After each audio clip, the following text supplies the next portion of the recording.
Before we get started, we're going to play this short video. Kind of helps explain what we're doing. We'll watch the video real quick. It's short. Oh, that's nice. I first met Dr. David back in 2015. Dr. Salinas is my favorite professor because he's one of the first to I wasn't send expecting back this. one of my papers 4 to 5 times in a row. I remember that first day, I knew that she was going to be transformational. She came into my life at a valuable time where I just needed someone to be there that I felt understood. After being in school for 5 years and not even having a degree, I felt very lost, and he took me under his wing right away. And he was one of those professors that he can make something like research interesting.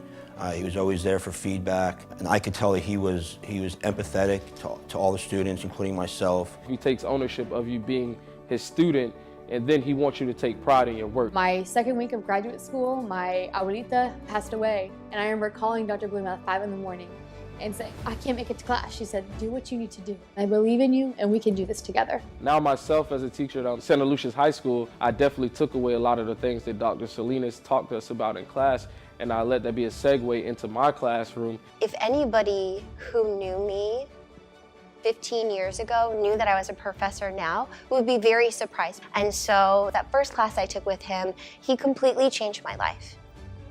As a first-generation college student, as just someone who had a lot of goals and aspirations, she was someone who understood that, and too is very ambitious herself. And I think my experience would have been less fulfilling, a little more lonely. When I got married a year and a half ago, she was there. When I celebrated my birthday last week, she was there. So it's just those small things that you don't think you can get out of a professor, but she's that type of person. Back in 2015, I was going through a divorce, and he was available for me. I only knew him about 2 months at that time, and he gave me his personal number. He said, if you ever want to talk about anything, if you have a question, you just want to vent, and that's exactly what I did. And he was the only person that I actually felt comfortable talking to about it. Thank you, Dr. Salinas, for everything that you've done for me, making me a better writer, a better person, and having those conversations that, you know, some people are scared to have. Elon, I would like to thank you so much for honestly changing the course of my life.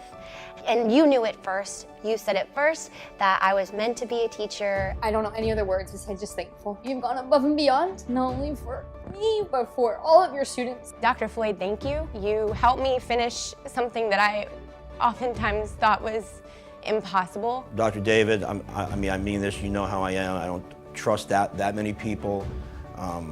There's something about you that you just come off to, for a veteran, a social worker, whatever it is, I just feel like you could connect with any population. And you obviously did that. I was able to see that in class, so thank you. Oh, you made me cry. Wow. Wow. Oh my God. Oh, yeah. Where did that come from? My eyes are watery and it's hot now. Can I take this off? Every day when I get up, I'm like so excited to come to work because I get to be around people like Danielle. Realize that moment, and I remember it so distinctly. I remember you walking over to me and you had this just exuberance. And I was like, who is this person? And you just, you were beaming. What emotions are you feeling right now? The emotion I always feel around students, I feel love. And I think the key ingredient to social work and the key ingredient to teaching is loving who's in front of you. Thank you. I've never had anything like this happen to me before, ever.